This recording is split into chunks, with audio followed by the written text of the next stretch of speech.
नमो अरिहन्ताणं नमो सिद्धाणं नमो आयर्याणं नमो वज्रायाणं नमो लोये सौवसाहुणम्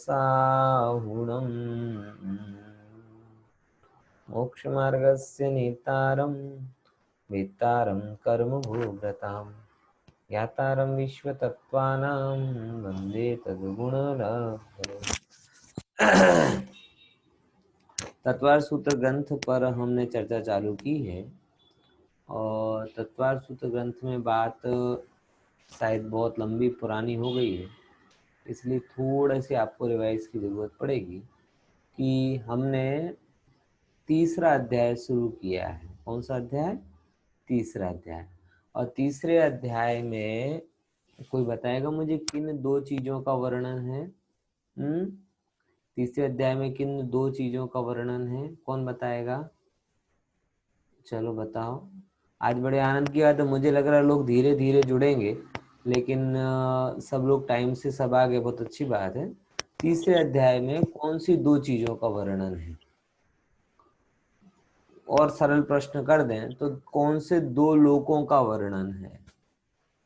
हाँ दिनेश भाई बताइए। दो लोक ने मध्यलोक और नरक, हाँ अधोलोक। अधोलोक आने देने के लिए आपने मध्यलोक, बराबर ना? उसमें हमने कौन से लोक की चर्चा चालू कर दी थी? हाँ उसमें हमारी अधोलोक की अधोलोक अधोलोक की चर्चा। अधोलोक की नरक। हाँ अधोलोक क्या क्या चर्चा हो गई थी? तो पहले सूत्र से गिनना। पहले सूत्र से क्या आई थी कि 7 नरक पृथ्वियों की बात आई थी। देखो 7 नरक पृथ्वी के बाद में उनमें कितने बिल हैं, नरक की पृथ्वी कैसी है, उनके दुख कैसे हैं, कहाँ कहाँ पे किस किस प्रकार के दुख हैं, उनके बिलों की डिज़ाइन कैसी होती है, नारकियों को क्या क्या टाइप के दुख सहन करने पड़ते हैं, इंटरनल दुख क्या होते हैं, एक्सटर्नल दुख क्या होते हैं, शरीर से संबंधित दुख क्या होते हैं। एक निकाल लिया तो आवाज कम तो नहीं हो गई ना? हाँ नहीं, बराबर। बराबर है। हाँ बराबर, क्योंकि हाँ जी। हाँ एक साइड वाले एयरफोन में कुछ गड़बड़ी लग रही है, उसमें बहुत क्या कहते हैं आवाज फट रही है, इसलिए एक निकाल दिया है ना। तो इतनी सारे दुखों की चर्चा नरक में की, किसके लिए की है? नरक में जाने के लिए कि नरक में ना जाना पड़े इसके लिए? बताओ बताओ, बड़ा सरल सा प्रश्न है, इसमें तो कोई बच्चों को भी सोचने की जरूरत नहीं पड़ती। ये चर्चा हम नरक में नहीं जाना। ये कोई ऐसा तो है नहीं जैसे अमिताभ बच्चन एडवर्टाइज करता, कच्छ नहीं देखा तो कुछ नहीं देखा।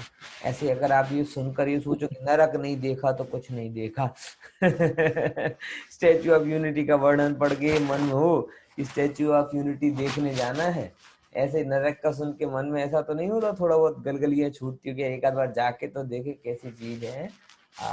ऐसा किसी को नहीं होता होगा, क्योंकि नरक मतलब जहां रति मात्र भी रति का भाव ना हो वो नरक है। अब मेरा प्रश्न हमेशा मैं आगे से पूछता हूँ कि नरक नहीं जाना हो तो क्या करें? ये चीज विचार है।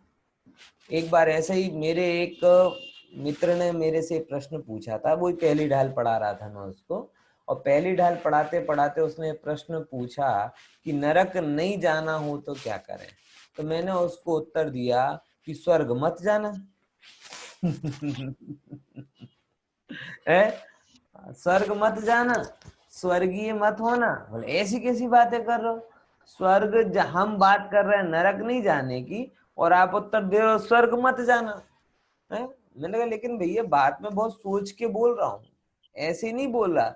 हमारे मन में क्या इच्छा होती है कि नरक ना जाएं और स्वर्ग जाएं। जैसे कि चौथा अध्याय पढ़ेंगे ना आप, तो देवगति के सुखों का वर्णन पढ़ेंगे, तो हमारे मन में क्या भाव होता है कि कोई ऐसी व्यवस्था सेट हो जाए कि जिससे हम बार बार स्वर्ग में जाएं, मनुष्य में आए, स्वर्ग में जाएं, मनुष्य में आए, नरक में ना जाना पड़े, त्रेंच में ना जाना पड़े। बराबर।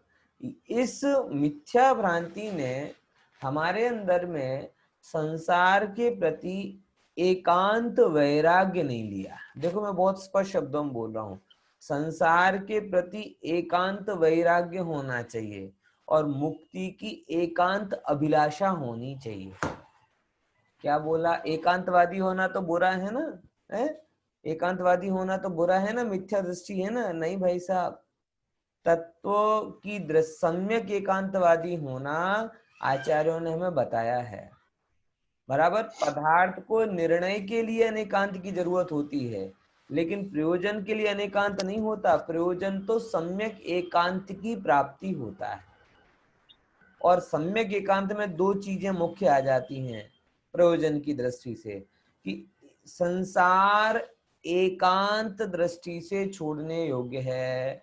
एकांत मतलब इस एंगल से छोड़ने योग्य है, इस एंगल से नहीं। नरक रूप संसार तो छोड़ने योग्य है, त्रियंच रूप संसार तो छोड़ने योग्य है, लेकिन देव रूप संसार तो ग्रहण करने योग्य है।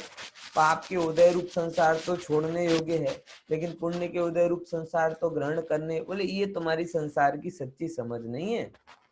और एक मोक्ष में, बोले मोक्ष की इस रूप में तो मोक्ष चाहिए है, अमुक टाइम के लिए तो मोक्ष चाहिए है, बुढ़ापे में तो मोक्ष चाहिए, अभी नहीं चाहिए। बोले ये मोक्ष की भी आपकी ऑप्शनल नहीं चलेंगे।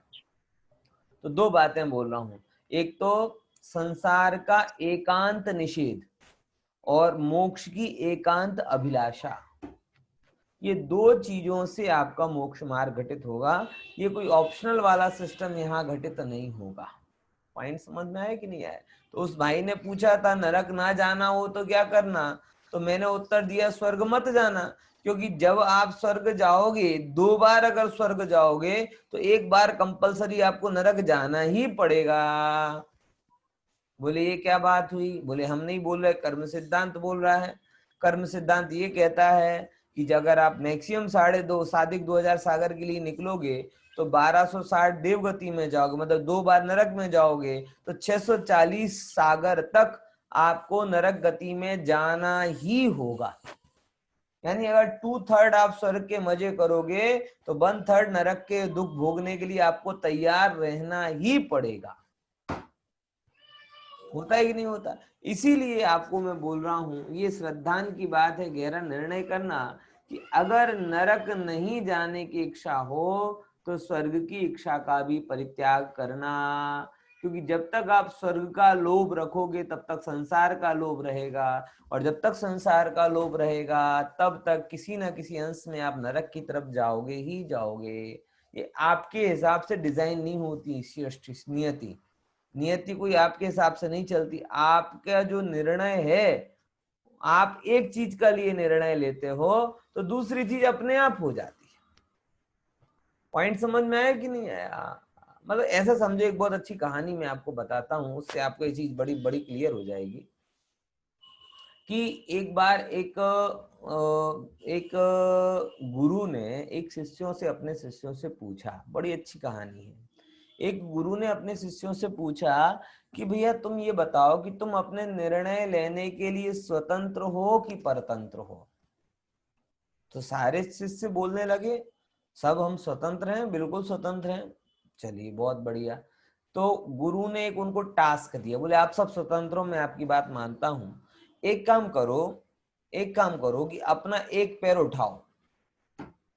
सबने उठा लिया, इसमें क्या बड़ी बात है, एक पैर उठा दिया, बराबर, कोई तकलीफ नहीं हुई। अब गुरु ने बोला कि अपना दूसरा पैर उठाओ, पहले पैर को जमीन में रखे बिना। बोले अब क्या हो गए, परतंत्र हो गए ना।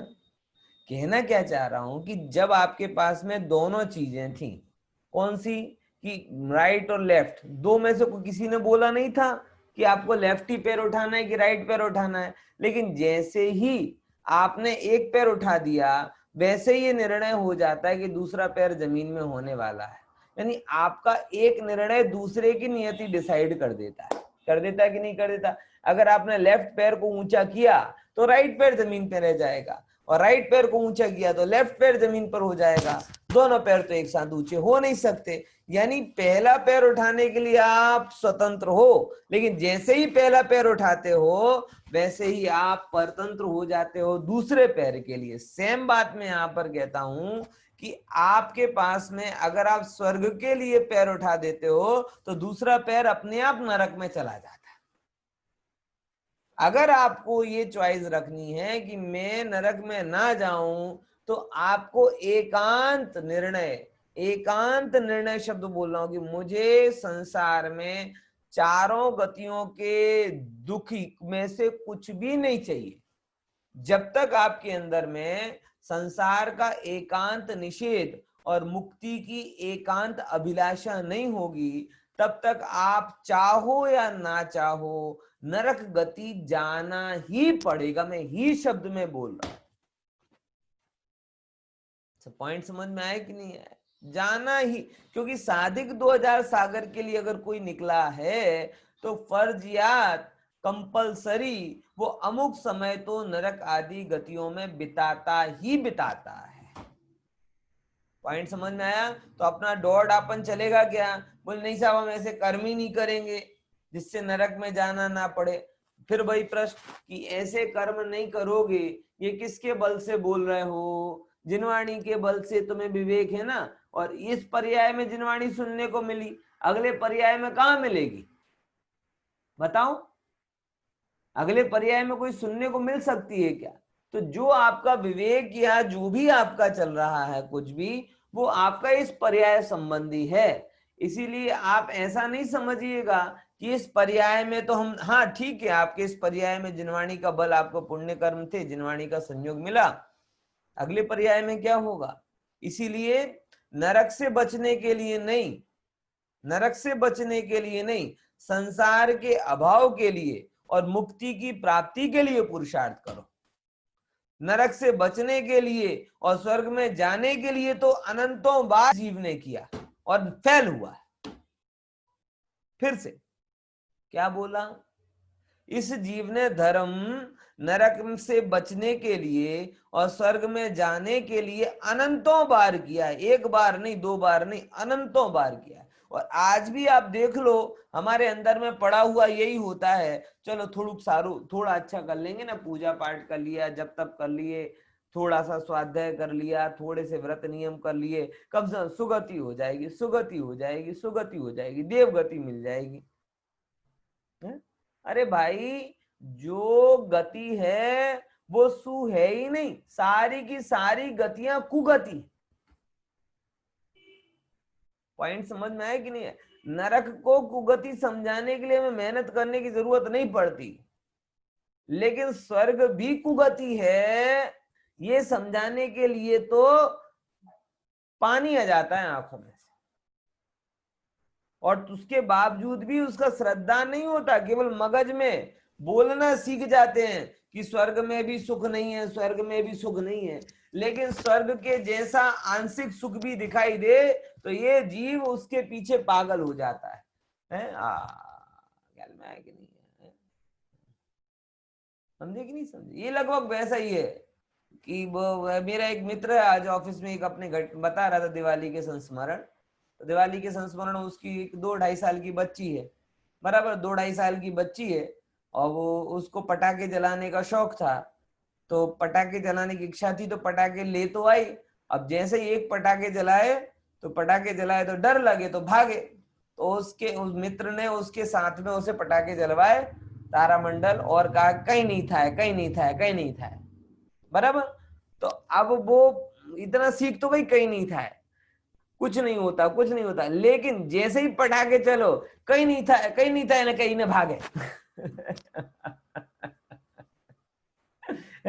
पटाखे तुमने जलाए ना, कहीं नहीं था, कहीं नहीं था, कुछ नहीं होगा, कुछ नहीं होगा, भागे भागे कमरे में घुस जाए, दरवाजा बंद कर ले। मतलब कहीं नहीं था का मतलब समझी क्या? वो है कह रही है कहीं नहीं था, कुछ नहीं होगा, कुछ नहीं होगा। लेकिन अगर कुछ नहीं होगा इसकी प्रतीति हो तो भाग के कमरे में क्यों जाए? समझ में आ रहा है? और भागकर कमरे में जाती है, इसका सीधा सीधा मतलब है कि कहीं नहीं था, कुछ नहीं होगा, ये कहना तो सीख गई है, लेकिन अंदर से भय का अभाव नहीं हुआ। दृष्टांत, सिद्धांत बोलो, है बोलो सिद्धांत। ये बड़ा गहरी बात है, हम सब लोगों के लिए बड़ी विचारणीय बात है कि हम सब लोग बार बार ये कहते हैं संसार में कुछ नहीं है, संसार में सुख नहीं है, देवगति में सुख नहीं है, कहीं नहीं था है, कहीं नहीं था है, कहीं नहीं था है। और फिर जरा से भी देवगति जैसा वैभव दिखाई दे, देवगति जैसी कोई फैसिलिटी दिखाई दे, ये बड़े बड़े, आप शादी में जाओ, सिंपली शादी का सीजन है, सपोज आप किसी शादी में जाओ और आप 2 दिन के, आप हर 5-5 मिनट में कोई आपके लिए जूस लेकर आए, कपड़े लेकर आए, फलाना लेकर आए, अब फिर देखो वो 2 दिन की शादी और 10 साल तक उसके बखान चलते रहेंगे, है? अरे ऐसा लग रहा था, ऐसा 2-2 मिनट में जूस आ रहे थे, 10-10 मिनट में ये नाश्ता आ रहा था, फिर बादाम आ रही ना, ड्राई फ्रूट आ रहे ना, ये आ रहा है खाने में 50 आइटम वगैरह वगैरह वगैरह। आप 2 दिन के में जो उसका वैभव देखा, उसकी स्मृति आप वर्षों तक रखते हो, और फिर स्वर्ग में तो कल्प वृक्ष रहते हैं, और कल्प वृक्षों में तो मंगाना भी नहीं पड़ता, आप कामना करो और हाजिर हो जाए। तो कैसे कह दें कि आपको वो वैभव लालायित नहीं करेंगे? हो गई ना बच्ची वाली बात, कहीं नहीं था है, कहीं नहीं था है, देवगति में सुख नथी, देवगति में सुख नथी। अने भाई कहीं नहीं था है तो पाछड़ केम भागे छे? पॉइंट समझ में आ रहा कि नहीं आ रहा? हाँ, इसीलिए कह रहा हूं भाई साहब कि नरक गति के आप बहुत सीधी समझ रखो, सीधी समझ वालों का ही भला है, आड़ी अवड़ी समझ तो बहुत रखी। मैंने अब क्या बोला, फिर से मैं बात बोल रहा हूं, जैसे नरक से बचने के लिए और देवगति में जाने के लिए इस जीव ने धर्म अनंतों बार किया है। मुनिव्रत धार अनंत बार ग्रीवक उपजायो, पण क्या नहीं किया? पे निज आत्म ज्ञान बिना सुख लेश न पायो। इस जीव ने संसार का अभाव करने के लिए और मुक्ति की प्राप्ति के लिए धर्म नहीं किया। पॉइंट समझ में आया? इसीलिए यहाँ पे जो दुख आएंगे, आप ये समझ लो, अगर आप संसार में हैं तो नरक गति आपकी नियति है ही। और अगर आपको नरक गति नहीं चाहिए है तो एक निर्णय करो कि मुझे स्वर्ग भी नहीं चाहिए। नरक में नहीं जाना पड़े तो क्या करना? स्वर्ग में भी मत जाना। ये स्वर्ग में मत जाना ये तो कहना है, तुम्हारी बस थोड़ी चलता है, तुम्हारी कोई वो पर्सनल गाड़ी थोड़ी कि चलो चलो नरक की तरफ ले लो, चलो चलो स्वर्ग की तरफ ले लो, चलो त्रेंच गति में आटा मार के आ जाए। वो तो नियति के एक छोटे से हिस्से हो आप थोड़ी अब उसकी गाड़ी को घुमा रहे हो। आपको एक ही निर्णय करना है, या तो संसार का अभाव हो एक तरफ और दूसरी तरफ मुक्ति की प्राप्ति हो, बस सीधी सी बात है। बीच का हमारा कोई निर्णय नहीं है, जहां ले जाए कोई दिक्कत नहीं। तत्व ज्ञान के साथ में मैं आपको बड़ी बात कहता हूं, समझना, तत्व ज्ञान आत्मज्ञान के साथ में नरक में भी जाओगे तो सुखी रहोगे, और तत्व ज्ञान आत्मज्ञान से शून्य होकर देवगति में भी जाओगे तो दुखी रहोगे। बस अंतिम निर्णय ये आता है। बराबर ख्याल में आया कि नहीं आया? चलो फिर भी नरक गति के थोड़े संयोग वाले दुख जो अपन ने चालू किए थे वो पढ़ लेते हैं, क्या क्या होता है। देखो इतने सारे दुख हैं। औंधे मुख गिरकर उछलना, दूसरे नंबर का क्या दुख था, दिख रहा है ना सभी को? नरक गति के दुख दिखाई दे रहे हैं ना? ये अगर सुन के मन थोड़ा कांपे तो संसार के अभाव का सोचना, पुनः बात को दोहराऊं, ये सुनकर मन में अगर कोई कंपन हो, मन में ये भावना उठे कि मुझे ये दुख नहीं सहन करना, तो छोटा विजन मत रखना कि नरक गति में ना जाऊं। एक ही क्लियर कट विजन रखना कि हे प्रभु, आपके बताए हुए तत्व ज्ञान का प्रताप मेरे जीवन में ऐसा होवे कि मेरे संसार का अभाव होवे। क्या बोला? संसार का अभाव। सब विद्या चाहूं गति दुख जीव भरे हैं, परिवर्तन पंच करे हैं, सब विधि संसार असारा, यहाँ में सुख नहीं लगारा। ये चारों गतियों में जीव भरे हैं, 5 प्रकार के परिवर्तन कर रहे हैं, सब विधि संसार असारा। हमने सब प्रकार से देख लिया, सब प्रकार से संसार असार है, यहाँ में सुख नहीं लगा, लगार मात्र भी सुख यहाँ पर नहीं। बराबर ना? देखो, परस्पर में निरंतर दुख देना, एक दूसरे को कभी केम छो मजा में नहीं, दिवाली के दिन ड्राई फ्रूट और चॉकलेट वॉकलेट नहीं खिलाते, मारते हैं। दुर्गंधित घरों में रहना, 2 BHK 1 BHK कॉटेज वॉटेज नहीं है। इस जीव को क्या कहें। हम शिखर जी गए थे जब पंचकल्याणक में, देखो कैसी अवन जीवों की पामरता होती है। बहुत सारे लोग गए थे हमारे साथ में, क्लास में जो पढ़ रहे हैं, विनोद भाई अग्रवाल जी वगैरह, काफी सारे लोग गए थे, सुरेश भाई वगैरह हैं। अब वहां पे नाम लिखा था क्या, स्विस कॉटेज, और स्विस कॉटेज में गए थे और वहां स्विस कॉटेज के नाम पे पतरे वाला, अब वहां पे तो व्यवस्था करना कितना मुश्किल था, बराबर, पतरे वाला वो मिला था, याद आ रहा है ना, विनोद भाई वगैरह गए थे सब, तो पतरे वाला एक टेंट जैसा मिला था जिसमें पतरे लगे हुए थे। ओह अरे बाप रे, 5 दिन इसमें कैसे निकालेंगे, जबकि उन लोगों ने अपनी हिम्मत से, मतलब शक्ति के अनुसार यथाशक्ति सीट व्यवस्था करने की कोशिश। अरे नहीं नहीं ऐसा थोड़ी होगा, हम नहीं रोक पाएंगे इतनी सर्दी में वहां पर 5 दिन के, भगवान के पंच कल्याणक चल रहे हैं, रसोई नहीं बनानी है, रसोई बढ़िया जमवा खाना मिल रहा है, सब व्यवस्था है, सब बराबर था, बराबर। लेकिन वो स्विस कॉटेज नाम लिखा था और कॉटेज की जगह पतरे वाला वो एक कमरा जैसा अपने को मिला। सब लोग ढीले पड़ गए थे। मेरे दिमाग में तब भी चल रहा था, हो कैसे क्या अपन ने निर्णय कर लिए थे उस समय। वो तो पुण्य का होता अच्छा था, बाद में सब अच्छी व्यवस्था हो गई, करीबन 8-10 लोग थे हम लोग, अच्छी सब व्यवस्था हो गई। लेकिन उस क्षण निर्णय क्या था, उस क्षण क्या वो ये याद आ रहा था कि भैया इसमें नहीं रह सकते, ऐसे तो पंचकल्याण करना नहीं है, छोड़ के चले जाएंगे, कि ये निर्णय हो रहा था क्या हो पंच कल्याणक के साथ में तो ये मतलब नरक के हिसाब से तो ये 5 स्टार फैसिलिटी है, बराबर। और जब नरक के कंपैरिजन में इतनी बेहतर सुविधा के साथ में पंच कल्याणक बनाने का अवसर मिल रहा है, तो क्या दिक्कत है, 5 दिन ही तो बिताने थे, सागरों तक कितनी भयंकर सर्दी गर्मी में जीव कैसे रहता है। आज भी यही होता है हमारे साथ में, क्षेत्रों में जाए, शिविरों में जाए, ये फैसिलिटी नहीं है, वो फैसिलिटी नहीं है, ये होना चाहिए, वो होना चाहिए, वगैरह वगैरह वगैरह। ओ हो प्रभु, शांति से विचार तो करो। पराधीन होकर तुम कितने दुख उठाते हो, और पराधीन होकर दुख उठाने में कर्म बांधते हो, और स्वाधीन होकर दुख बांध उठा लोगे तो कर्म खप जाएंगे, उदय में आके खिर जाएंगे। स्वाधीन होना चाहिए। ठीक है भाई, पराधीन होकर इतने कर, उठाने तो पड़ते ही हैं, तो स्वाधीन होकर भाई करो ना, क्या दिक्कत है। लेकिन नहीं, हमें वो उस समय चिंतन ही उल्टा चलता है। संयोग लक्षी चिंतन स्वभाव की सामर्थ्य का विचार नहीं करता। बहुत अच्छी सूक्ति निकली है, लिख लेना सब लोग दिमाग में। क्या बोला, जो चिंतन संयोग के लक्ष्य से निकलता है वो स्वभाव की सामर्थ्य का कभी विचार ही नहीं करता। संयोग लक्षी चिंतन स्वभाव की सामर्थ्य का विचार नहीं करता, और स्वभाव की सामर्थ्य को जानने वाला संयोगों की तरफ दृष्टि नहीं करता। हम सब लोग अभी भी जिनवाणी को सुनने के बावजूद भी हमारे चिंतन की को संयोग से शिफ्ट करके स्वभाव तक नहीं ला पा रहा है।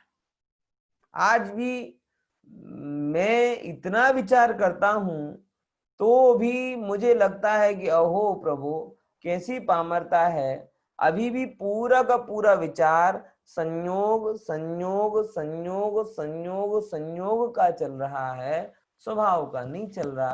कैसी पामरता है ये भाई साहब। ख्याल में आया कि नहीं आया।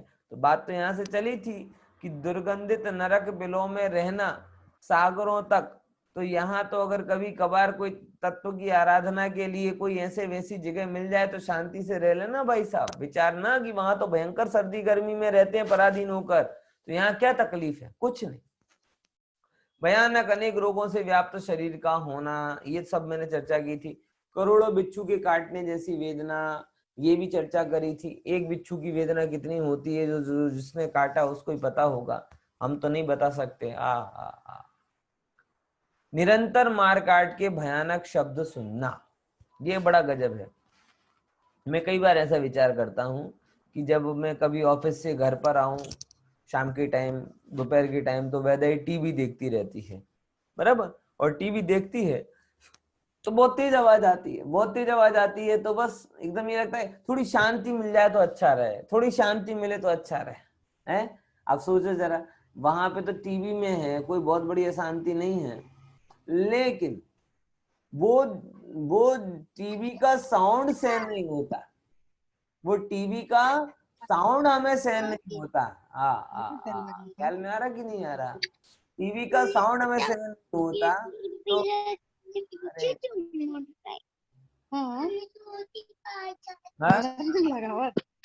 हाँ, इतनी सी तकलीफ हमें सहन नहीं होती, तो वहां पर जो कंटिन्यूअसली लगातार लगातार मारो काटो के शब्द सुनाई देते हैं, क्या होता होगा भगवान जाने क्या होता होगा। लेकिन इस जीव ने ये भी अनंतों बार सुना है, अनंतों बार सीखा समझा है। देखो, शीत उष्ण की वेदना, सर्दी का भी चमकारा दिखाई दे रहा है, कितनी चिंतित होने लगे हैं, गर्मी का कितनी चिंता होती है, उसकी क्या लिमिट है बताओ जो हम वहां उठाते हैं। भूख प्यास की वेदना, कितनी वेदना भूख की। एक आध दिन अगर उपवास कर लो तो सपने में भी लाडवा ने क्या कहते हैं, पूरी ने, यही सब दिखाई देता है। पानी ना मिले तो प्यास लगे तो पानी पानी का विचार आता रहता है। श्यामल वृक्ष और वैतरणी नदी की वेदना, श्यामल वृक्ष की तो चर्चा की थी, वैतरणी नदी का चित्र यहाँ दिखाई दे रहा है, बराबर, वैतरणी नदी का चित्र यहाँ पर दिखाई दे रहा है। और वैतरणी नदी में ये सब इतने दुख की बात है कि वहां पे लगता है कि नदी गर्मी है, गर्मी से बचने के लिए इतनी इतनी तकलीफें हैं, लेकिन क्या करें भाई, बहुत समस्या है। वहां पे बिच्छू काट रहे, ये कर रहे, रक्त की, लेकिन वहां पे भी जीव जाता है। असुरों के द्वारा भयंकर वेदना, असुरों द्वारा दुख देना। असुर, असुर कुमार जाति की जो देव होते हैं ना, वो लगातार क्या करते हैं, दुख देते हैं, भिड़ाते हैं, लड़ाते हैं, झगड़ाते हैं। मुझे बहुत सारे लोग दिखाई देते हैं असुर कुमार से, हैं, जिनको जीव के अंदर देखो आप, एक अपनी सब अपने अंदर में, देवत्व भी आपके अंदर में है और असुरत्व भी आपके अंदर में है। अगर आप अपने आजू बाजू प्रसन्नता फैला रहे हैं तो देवत्व आपके अंदर में है, और अगर आप अपने आजू बाजू दुख को फैला रहे हैं तो असुरत्व आपके अंदर में है। बात समझ में आई ना? हाँ, आपको, हमको, किसी को भी ये स्वाभाविक रूप से अधिकार नहीं है कि हम किसी दूसरे को दुखी करें किसी भी रूप में, जाने अनजाने में। देखो भैया, अनजाने का तो हमारा बस नहीं होता, हम किसी को अच्छे एंगल से बातें करें और वो दुखी हो जाए, वो उसकी समस्या है, वो हमारी समस्या नहीं है। इंटेंशन हमारा होना चाहिए, लेकिन अगर हमारा इंटेंशन सही का है तो भी वो दुखी हो रहा है तो वो हमारी, लेकिन जानबूझकर ऐसी बातें करना कि जिन बातों से अन्य को दुख होवे, बराबर, अन्य के प्रति बैर भाव बढ़े, तो समझ लेना कि वो हमारे अंदर में असुर कुमार जाति देवों के संस्कार पड़े हुए, बराबर। तीव्र कषाय की वेदना, भयंकर कषायों के द्वारा ये जीव दुखी होता है। अब देखो अगला 6 नंबर का सूत्र क्या आता है, पढ़ते हैं अपन। तेष्वेक, बोलिए, तेष्वेक त्रिसप्तदश, सप्तदश, हाँ, सप्तदश, सप्तदश, सप्तदश, द्वादविंशति, सप्तदश, हाँ, द्वाविंशति, त्रयस्त्रिंशत्, त्रयस्त्रिंशत्, सागरोपमा, सागरोपमा, सागरोपमा, सत्वानां परास्थिति, सत्वानां परास्थिति। फिर से एक साथ है ना, तेष्वेक त्रिसप्तदश, सप्तदश, बोलो, तेष्वेक त्रिसप्तदश, द्वाविंशति, द्वाविंशति, त्रयस्त्रिंशत्, त्रयस्त्रिंशत्, सागरोपमा, सागरोपमा, सत्वानां परास्थिति। सत्वानां परास्थिति। सरस सरस है ना, ये सूत्र था। अब इसका जरा अपन दे, तेसु, मतलब उनमें, किनमें, 7 नरकों में। परास्थिति, परास्थिति मतलब क्या होती है? उत्कृष्ट स्थिति। उत्कृष्ट स्थिति समझे ना, मैक्सिमम, मैक्सिमम स्थिति, अधिकतम आयु कितनी रहती है वो बता रहा है। यानी इस सूत्र में 7 के 7 नरकों की उत्कृष्ट आयु बताई जा रही है। उत्कृष्ट आयु तो बता रहा है, लेकिन उत्कृष्ट के साथ साथ जघन्य भी आ जाएगी। वो कैसे आयु बताते हैं? तो सबसे पहले उत्कृष्ट समझ लेते हैं। सत्वानाम मतलब उन नारकियों की परास्थिति कितनी होती है। तो सबसे पहले क्या लिखा? तेसु मतलब उनमें, एक, एक यानी एक, सागरोपमम। किसकी बात चल रही है? लास्ट में क्या लिखा है? सागरोपमम। यानी पहले नरक में जीव की मैक्सिमम आयु एक सागरोपम, एक सागरोपम है ना। फिर दूसरे नरक में 3, तो 3 में क्या आया? दूसरे नरक में 3 सागरोपम। तीसरे नरक में आया सप्त, यानी 7 सागरोपम। फिर क्या आया चौथे नरक में? 10, तो 10 सागरोपम। फिर सप्तदश आया, यानी एक ये जो लिखे ना सप्त और 10 है ना, सप्त और 10 ये अर्थ निकलेगा, और यहाँ पे सप्त प्लस 10 ये अर्थ निकलेगा। यानी 10 + 7 = 17।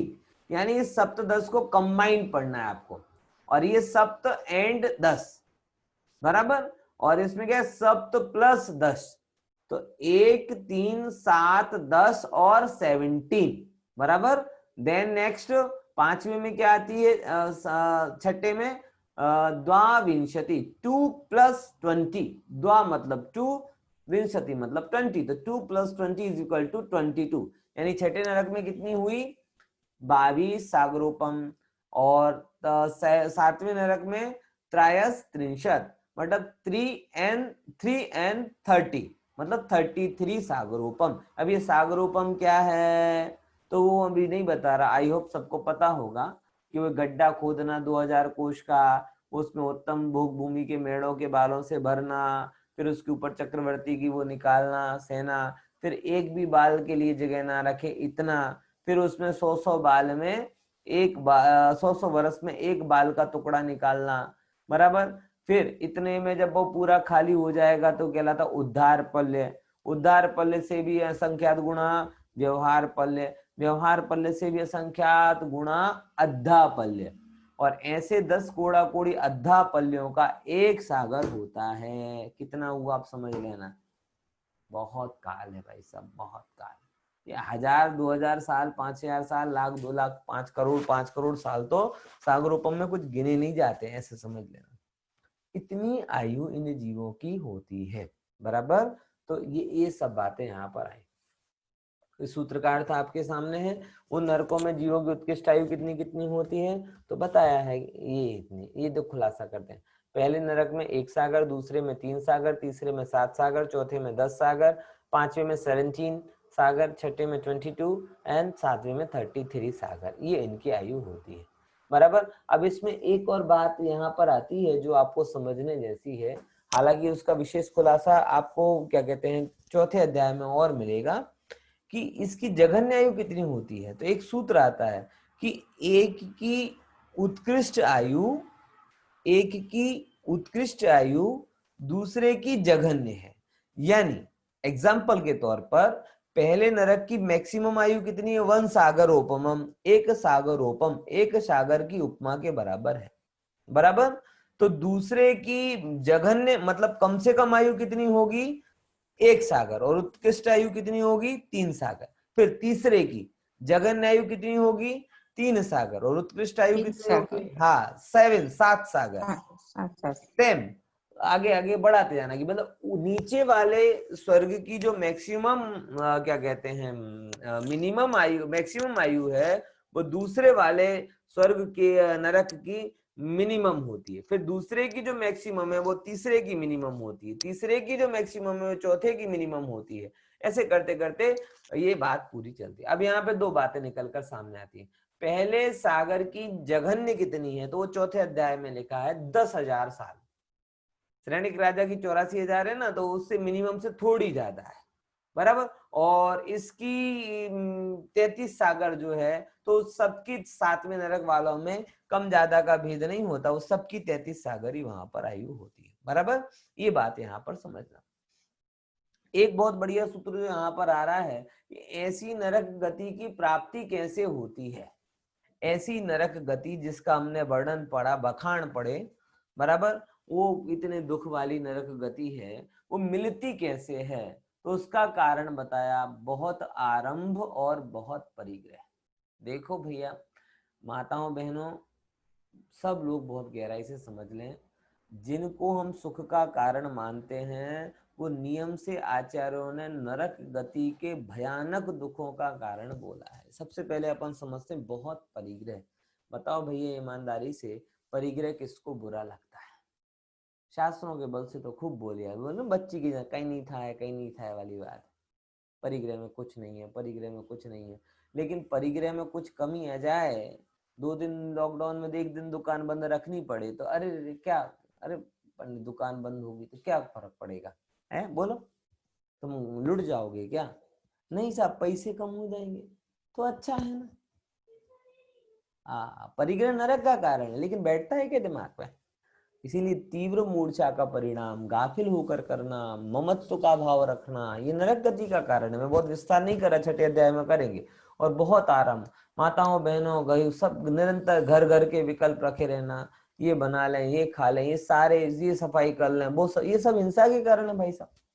सावधि क्रिया है, करनी नहीं चाहिए, करनी पड़ती है, वो हमारी पामरता है, लेकिन क्या करें। लेकिन उनका विचार नहीं चलना चाहिए, किसी को मारने का विचार नहीं चलना चाहिए, बराबर, मारने की अनुमोदना का विचार नहीं चलना चाहिए। अत्यंत आरंभ परिग्रह के आरंभ के कार्य, रसोई आदि साफ सफाई, ये सब सावधि करना हो तो कर लो, लेकिन विकल्प बहुत मत लो। समझना जरा, क्योंकि ऐसे परिणाम से लगातार आपको हिंसा आदि का बंधन होता रहता है, बराबर। तो अगर ऐसे, मतलब सिंपल बात है कि तीखा खाना ना अच्छा लगता हो, खाने में मिर्ची खाने के बाद में एसिडिटी होती हो, तो एक उपाय है कि तीखा खाना, तला हुआ खाना छोड़ दो। अब तीखा तला भी खाना है तो एसिडिटी के लिए तैयार रहो। बात समझ आ रही? ऐसे ही अगर ये नरक आदि के दुख हमें सहन नहीं करना है, तो क्या उपाय है? बड़ा सरल सा उपाय है, आरंभ परिग्रह करना छोड़ दो। और अगर नहीं छोड़ोगे तो ये होगा, बराबर। तो ऐसे अपन ने चर्चा की। दूसरी एक बात कहनी है कि अभी अपने स्वाध्याय में रेगुलर आने वाली 2 बहनें, क्या कहते हैं, खुशी बहन और समता बहन। खुशी बहन की मम्मी थोड़े दिन पहले एक्सपायर हो गई, आखिरी क्लास के दिन। और आज ही मुझे समता बहन, जो इंदौर वाली बहन थी, उनके पिताजी एक्सपायर हो गए। क्या कर सकते हैं, बस इतनी सी बात है कि तत्व ज्ञान के जो बीज हम जिनवाणी माँ के माध्यम से ले रहे हैं, वो बीजों को आप घर घर पहुंचाएं, अपने सब लोगों को सुखाएं, क्योंकि आयु का कोई ठिकाना नहीं है। कोई ठिकाना नहीं है किसकी आयु कब पूरी हो जाए, ऐसा भयंकर काल है। इसीलिए अल्प अंतिम दिन है ये जीवन का, ये मान करके ही सब लोग जीवन में, श्रीमद ने बोला ना, माथे मौत भमे छे, बराबर। तीव्र वैराग्य के भाव आप सब अपने अपने अंदर में रखें। और जो भी आत्मा, जो भी संयोग हुआ है, वियोग होगा, उसका दुख तो होता है, तो ऐसा दुख आप सहन